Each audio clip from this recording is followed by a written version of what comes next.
Assalamualaikum warahmatullahi wabarakatuh. Selamat pagi dan salam sejahtera bagi kita semua. Anak-anakku sekalian yang kami cintai, calon peserta didik SMP Negeri 2 Sumber Mancing Wetan. Hari ini kalian mulai melaksanakan masa pengenalan lingkungan sekolah. Di materi pertama ini, materi tentang wawasan Wiyata Mandala yang akan membahas tentang apa saja yang ada di sekolah kita, apa saja tugas-tugas sekolah, dan segala hal yang perlu kalian ketahui tentang sekolah kita. Sebelumnya, perkenalkan dulu, nama saya Muhammad Khalidin, saya administrator di SMP Negeri 2 Sumber Mancing Wetan. Baiklah, untuk kita langsung masuk ke materi wawasan Wiyata Mandala. Apa sih wawasan Wiyata Mandala itu? Berikut adalah pengertian dari wawasan Wiyata Mandala. Jadi sebelum anak-anakku menjadi siswa atau peserta didik dan melaksanakan kegiatan pembelajaran di sekolah, kalian harus memahami betul apa itu sekolah, di mana sekolah kita, dan siapa saja yang ada di dalamnya. Nah, ini semua ada dalam wawasan Wiyata Mandala. Wawasan Wiyata Mandala terdiri dari 3 kata. Yang pertama ada wawasan, wiyata, dan mandala. Jadi wawasan adalah suatu pandangan atau sikap yang mendalam terhadap suatu hakikat. Kemudian wiyata adalah pendidikan, dan mandala adalah tempat atau lingkungan. Jadi bisa disimpulkan bahwa wiyata mandala adalah sikap menghargai dan bertanggung jawab terhadap lingkungan sekolah sebagai tempat menuntut ilmu pengetahuan. Jadi dalam wawasan Wiyata Mandala itu nanti kalian akan mengetahui bagaimana lingkungan sekolah, apa saja sarana dan prasarananya, siapa saja yang ada di dalamnya, ya, apa saja unsur-unsur yang ada di dalamnya.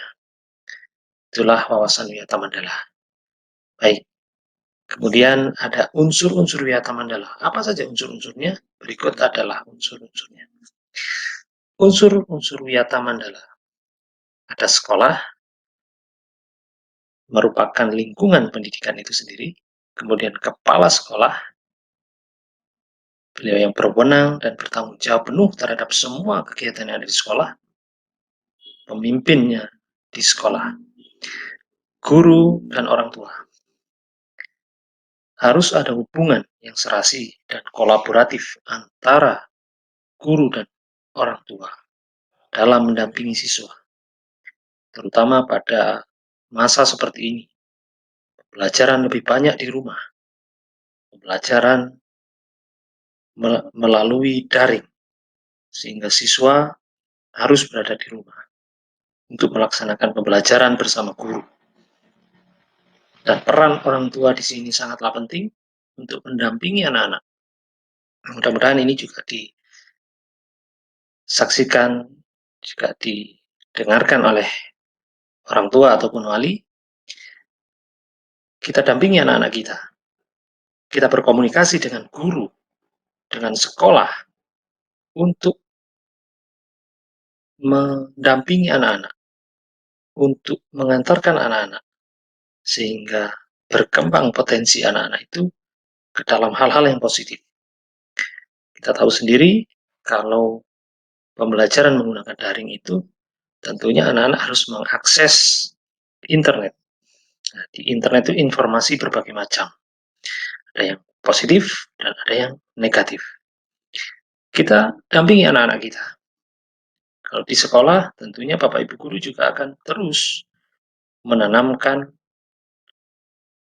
hal-hal yang positif kepada anak-anak. Nah, di rumah, Bapak Ibu orang tua dan wali juga harus mendampingi anak-anaknya dalam melaksanakan pembelajaran. Itulah kolaborasi antara guru dan orang tua.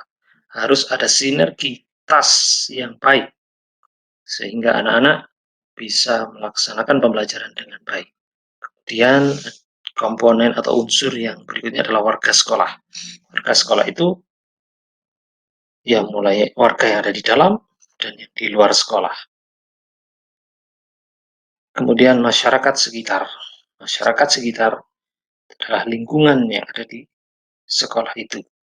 Jadi warga sekitar sekolah itu juga merupakan unsur Wiyata Mandala. Nah, sekolah dan fungsinya. Sekolah merupakan tempat penyelenggaraan PBM atau proses belajar mengajar, menanamkan dan mengembangkan berbagai nilai, ilmu pengetahuan, teknologi, dan keterampilan. Berikut fungsi sekolah adalah sebagai berikut. Sebagai tempat masyarakat belajar karena memiliki aturan tata tertib kehidupan yang mengatur hubungan antara guru, pengelola pendidikan, siswa dalam PBM untuk mencapai tujuan pendidikan yang telah ditetapkan dalam suasana yang dinamis. Itulah fungsi sekolah. Nah, kemudian ciri-ciri sekolah sebagai masyarakat belajar. Ada 3. 1. Ada guru, siswa, timbulnya PBM yang tertib. Yang kedua, tercapainya masyarakat yang sadar, mau belajar dan bekerja keras. Yang ketiga, terbentuknya manusia Indonesia seutuhnya. Itulah ciri-ciri sekolah sebagai masyarakat belajar. Prinsip sekolah dalam melaksanakan pendidikan di sekolah, sekolah harus memiliki prinsip sebagai berikut. Ada 9 prinsip sekolah. Nah, ini anak-anak silakan membaca sendiri nanti di materi. Ada 9 prinsip sekolah yang harus ada di dalam satu sekolah. Setiap sekolah harus ada. Kemudian kita langsung lanjutkan. Penggunaan sekolah.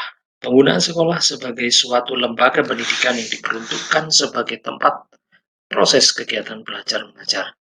Ada 6 larangan atau hal-hal yang tidak diperbolehkan di sekolah.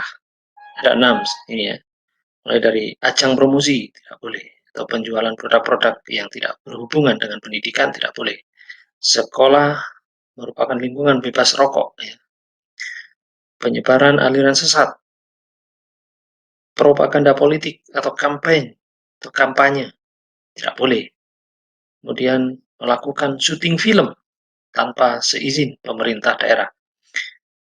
Kemudian kegiatan-kegiatan yang dapat menimbulkan kerusakan, perpecahan, perselisihan, sehingga menjadikan suasana sekolah tidak kondusif. Kemudian tugas dan wewenang kepala sekolah dalam hal pelaksanaan Wiyata Mandala. Ini adalah tugasnya kepala sekolah. Kepala sekolah sebagai pimpinan utama, leader, bertugas dan bertanggung jawab memimpin menyelenggarakan belajar mengajar serta membina pendidik dan tenaga kependidikan, serta membina hubungan kerjasama dan peran serta masyarakat. Kemudian ada mekanisme pelaksanaan Wiyata Mandala. Mekanismenya ada 2, ada preventif atau tindakan pencegahan, dan represif atau melakukan tindakan terhadap apa yang sudah melanggar, siswa yang sudah melanggar. Di tahap preventif itu apa saja? Nah, tahap preventif ada ini. Mulai dari ini ada 8 ya, tahapan preventif ada 8 ini. Silakan nanti anak-anak membaca materi yang sudah kita tampilkan juga di website nanti. Ini tahapan preventif. Kemudian yang kedua adalah tahapan represif.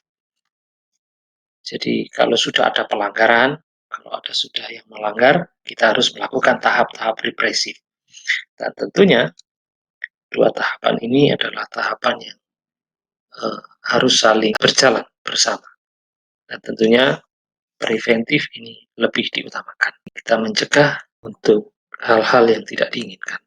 Baik anak-anak, itu secara singkat materi Wiyata Mandala. Berikut kita tampilkan video lingkungan sekolah kita. Ya.